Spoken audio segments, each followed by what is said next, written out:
Welcome to the Bookroom Duo, where we explore a variety of books so you can find your next read. Let's get started. Today, we're taking a deep dive into A Touch of Chaos by Scarlett St. Clair. Oh, this one. Yeah, this installment in St. Clair's Hades and Persephone series, it just throws you right into the action. Doesn't it? It's like, the calm before the storm. Or maybe the eye of the hurricane, considering what Persephone's already been Right, through. exactly.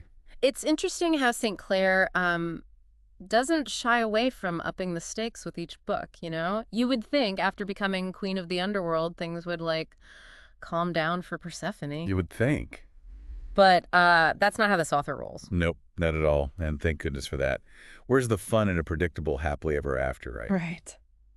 Speaking of unpredictable, the Underworld is under attack right from the get-go.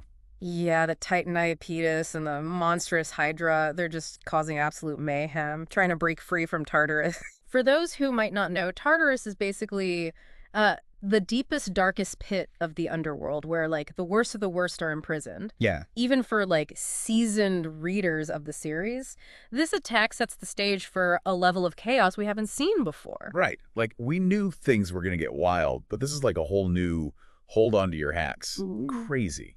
Exactly. It almost makes you wonder if becoming queen has, like, made the Underworld more of a target. Oh, we Because, interesting. like, now that Persephone's in charge, everyone wants to, like, test her strength. Yeah. Then, just when you think it can't get any worse, Hades gets kidnapped. Oh, yeah. Not just by anyone either. By Theseus. Theseus, the demigod, Yeah. famous for, slaying the Minotaur and escaping the original labyrinth.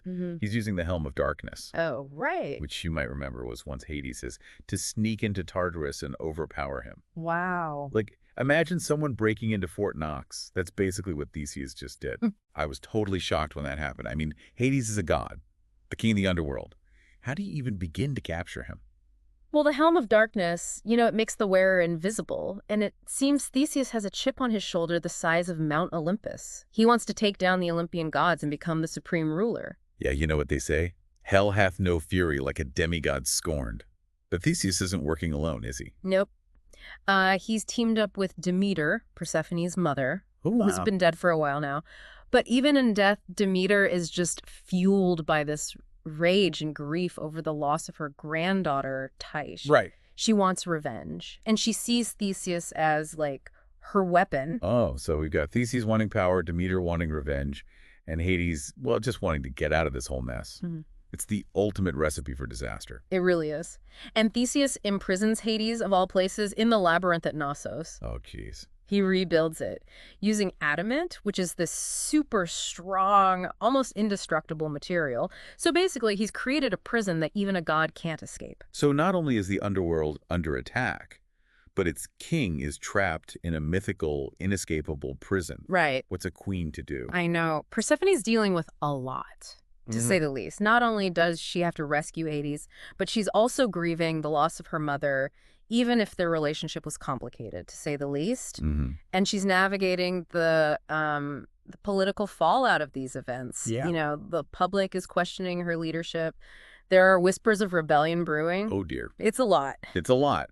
And if there's one thing we know about Persephone, it's that she doesn't back down from a challenge. Oh, no, she doesn't. But even she needs some help sometimes. Oh, absolutely. Luckily, she's got some powerful allies in her corner. Hermes, Apollo, Aphrodite, and Hecate all rally to her side. Okay, good. But even with all this, divine support, the situation is incredibly tense. Yeah. Loyalties are tested, relationships are strained. It's a lot. Speaking of strained relationships, let's not forget about the mortals who are caught in the middle of this whole godly showdown. Oh, right. Yeah, you're right. Yeah. We can't overlook them. Ariadne, Theseus's former lover. Right. Phaedra, who finds herself entangled with Theseus. And, of course, Helen, the infamous Helen of Troy. Of course. They're all dealing with the repercussions of this divine conflict in their own way. Yeah. It's almost like St. Clair is saying that even in the world of gods and goddesses, it's the mortals who often end up paying the price. Exactly. Their stories provide a grounding perspective amidst all the epic battles and, like, godly drama. Right. It's a reminder that love, loss, and betrayal are universal experiences, regardless of whether you're a god or a mortal. Absolutely. And speaking of epic battles, the whole story builds toward this massive confrontation at the Stadium of Olympia. Oh yeah, it's like this Super Bowl of divine showdowns. You got gods versus demigods, mortals caught in the crossfire, and enough betrayal to make your head spin. Ooh, betrayal. Spill the tea. Yeah. Who betrays whom? Well, let's just say Zeus, the king of the gods, isn't exactly the reliable leader everyone thought he was. His actions, or rather inactions during the battle, leave a lot of people questioning his loyalty. Wow, I did not see that coming. Really? Zeus always seems so untouchable. Right. Like he's the top dog, the big cheese.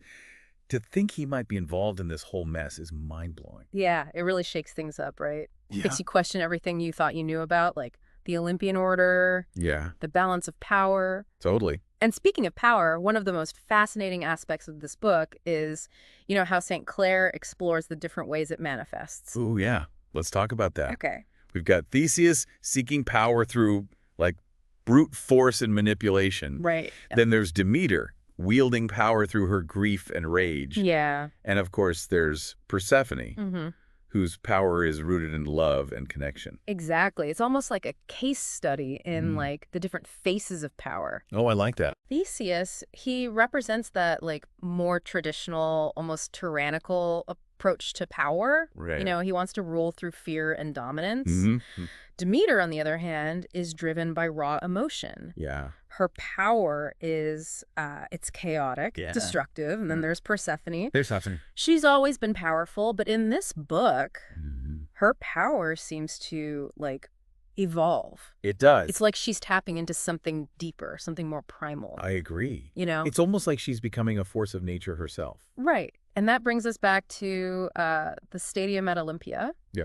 It's not just a battleground for gods and demigods. It's also a stage where these different forms of power, clash.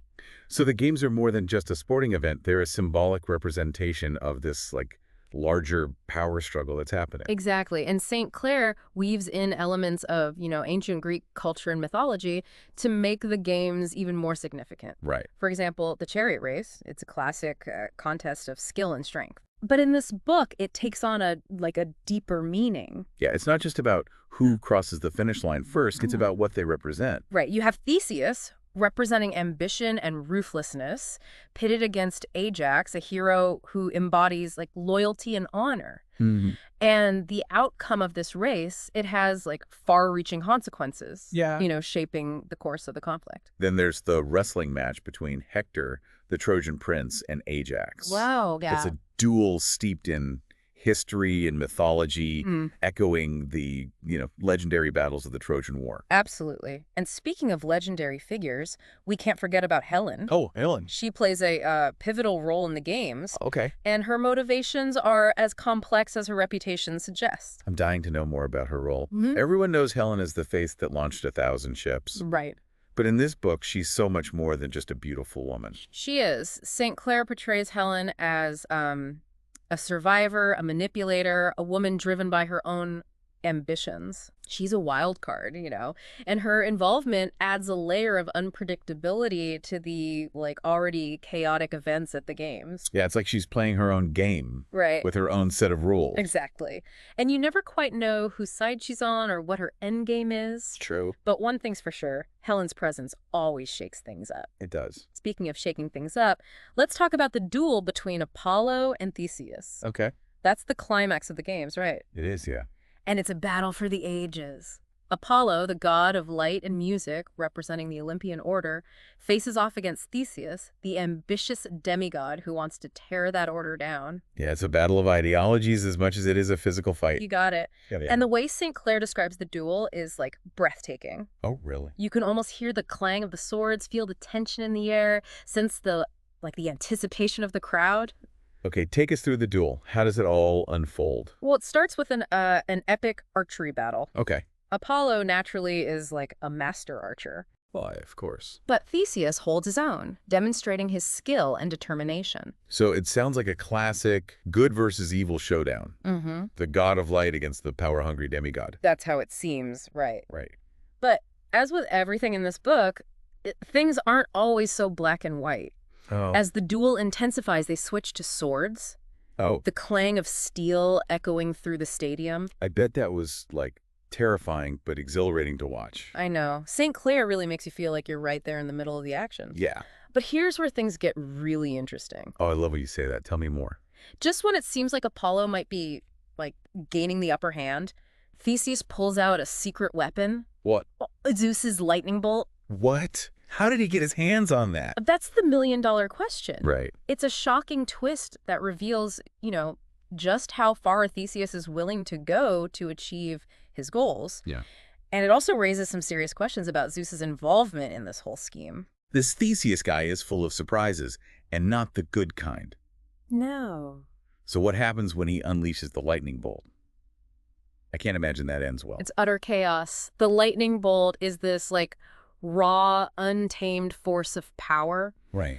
And when Theseus directs it at Apollo, well, let's just say it's not pretty. Poor Apollo, but I bet this does some serious damage to the reputation of the Olympian gods. It's a devastating blow. Yeah. Both literally and figuratively. Right. Not only is Apollo injured, but Theseus uses this moment to, like, expose Zeus's vulnerability to the entire world. He's playing 4D chess while everyone else is stuck in checkers. Right. It's a masterclass of manipulation. Yeah. By, defeating Apollo and shattering the illusion of Zeus's invincibility, Theseus effectively dismantles the Olympian order from the inside out. He's not just winning the battle, he's winning the war of public opinion, which is way harder to do. Exactly. And this leaves Persephone in a seemingly impossible situation. Her husband is imprisoned, her allies are defeated, and the very foundation of her world is, like, crumbling around her. Oh, man. So what happens next? How does she even begin to, like, fight back against such overwhelming odds? Well, that's what's so brilliant about this book. Okay. St. Clair puts Persephone through the ringer, Emotionally and physically. Emotionally and physically. She loses almost everything, but in the process, she discovers a strength and a resilience she never knew she possessed. It's like she's forged in the fires of adversity. Exactly. And this transformation, this awakening of her true potential, is what ultimately allows her to confront Theseus and fight for the future she believes in.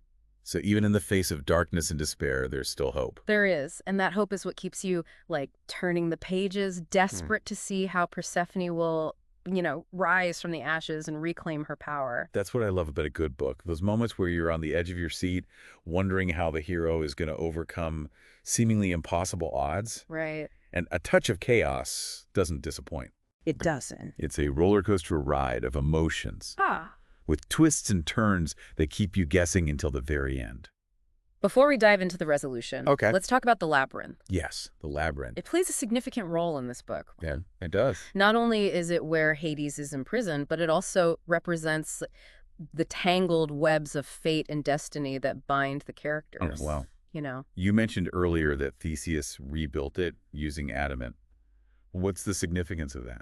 Well, adamant is this, like, incredibly strong material, almost impossible to break. Yeah. It symbolizes the strength of Theseus's determination to keep Hades imprisoned. Oh, okay. But it also, like, highlights the seemingly insurmountable challenges that Persephone faces. I see. So it's like he's creating a physical representation of the obstacles she must overcome, both literally and figuratively. Exactly. And the labyrinth itself is a, like, powerful symbol. It represents the complexities of the human psyche, the twists and turns of life, the challenges we face in, like, finding our way. And speaking of challenges, we can't forget about Robert. Oh, Robert. The mortal architect who gets caught up in this whole godly mess. Right. What happens to him? Robert's journey is fascinating. Okay. He starts as this innocent bystander, just, a guy doing his job. Yeah. But as he gets, like, deeper into the project, he realizes the true nature of Theseus's plans.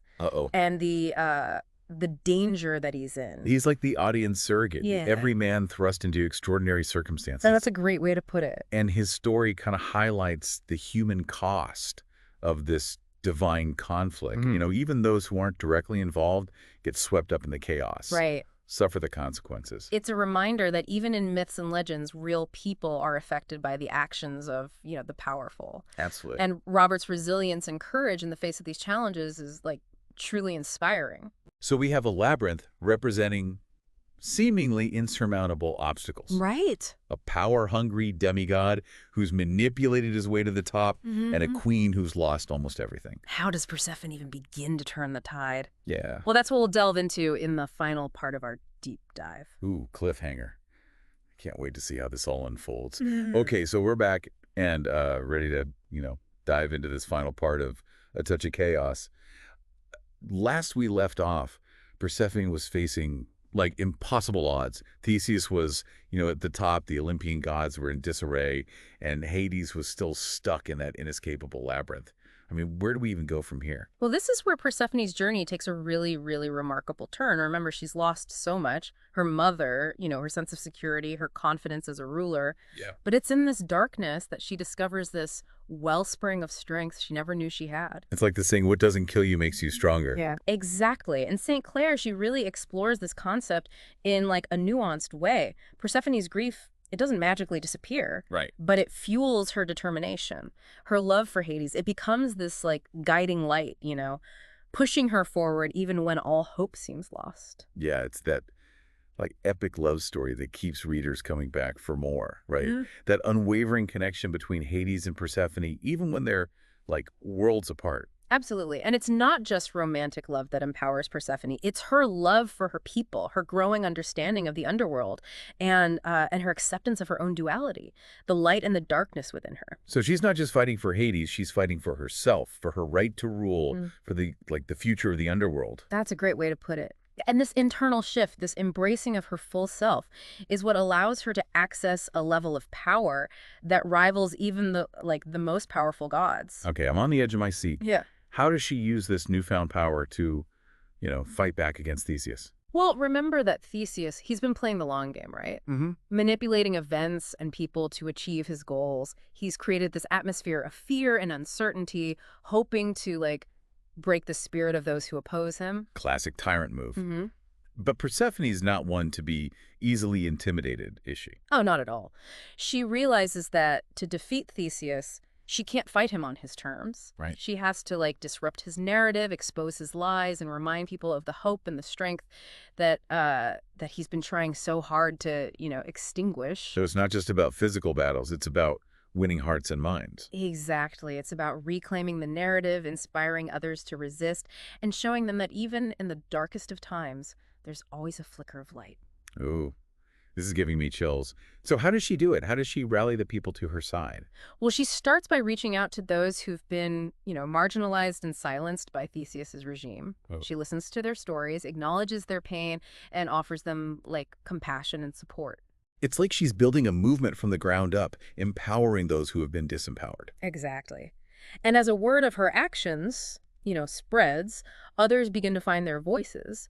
They see in Persephone a leader who understands their struggles, who embodies the values of justice and compassion that Theseus has abandoned. So it's a slow burn, but it's gaining momentum. Yeah. People are starting to see that there's an alternative to Theseus's rule. Right. And this growing resistance, fueled by hope and a shared desire for a better future, it becomes this formidable force that Theseus can no longer ignore. Okay, so the stage is set for this final showdown. How does Persephone ultimately confront Theseus and bring him down? Well, this is where things get really interesting. Remember how Theseus had been using Cronus, the Titan of Time, as a source of power? Yes, that was a pretty terrifying reveal. I know, right? To think that he was tapping into the power of one of the most ancient and powerful beings in existence. It was a risky move, and it ultimately backfires on him. Persephone realizes that to truly defeat Theseus, she has to cut off his access to Cronus's power. So it's not just about defeating Theseus physically, it's about severing his connection to this source of darkness. Exactly. And she realizes that the key lies in, understanding her own connection to time, her own ability to shape and influence its flow. Remember, she's the queen of the underworld, a realm closely tied to the cycles of, life, death, and rebirth. It's like she's finally realizing the full extent of her power. Precisely. And with the help of her allies, including Hades, who, finally escapes from the labyrinth, Yeah. she confronts Theseus in this, battle that transcends time and space. So it's not just a physical battle, it's like a cosmic clash of wills. Exactly. And in this epic showdown, Persephone unleashes the full force of her power, drawing upon her love, her grief, her connection to the underworld, and her newfound mastery of time to defeat Theseus and banish Cronus back to the depths of Tartarus. Wow. That sounds like an absolutely breathtaking climax. What happens in the aftermath? Does everything go back to normal? Well, normal is a relative term in this world, right? Right. But yeah, balance is restored. The Olympian gods regain their strength. The underworld rejoices in the return of their king and queen. And the mortals, they begin to rebuild their lives. But I bet there are lasting consequences, though, right? The world can't just go back to the way it was before. You're right. The events of A Touch of Chaos, they leave an indelible mark on everyone involved. Persephone and Hades, they emerge stronger, their bond deepened by the trials they've faced. The Olympian gods are forced to, confront their own flaws and vulnerabilities. And the mortals, how do they fare after all of this chaos? The mortals, as always, they're the ones who, bear the brunt of the conflict. Right. But they also demonstrate incredible resilience and resourcefulness. They come together to support each other, rebuild their communities, and find hope in the face of adversity. It's a testament to the enduring spirit of humanity. It is. And A Touch of Chaos leaves us with a sense of hope, a belief that even after the darkest of storms, the sun will eventually break through the clouds. Beautifully said. So for those who haven't read A Touch of Chaos yet, what can they expect? Expect a wild ride. It's a story filled with action, romance, betrayal, and of course, epic battles. But it's also a deeply moving exploration of love, loss, and the power of the human spirit. If you're a fan of mythology retellings, strong female characters, and stories that, leave you thinking long after you've turned the final page, then this book is definitely for you. Sounds like I need to bump this up on my reading list. Thanks for taking us on this deep dive into A Touch of Chaos. My pleasure. It's always a joy to discuss books that spark, such engaging conversations. Thanks for joining us. Subscribe to our channel for more bookish adventures and hit that like button if you enjoyed the ride. Don't forget to share the knowledge, and we will see you on the next episode.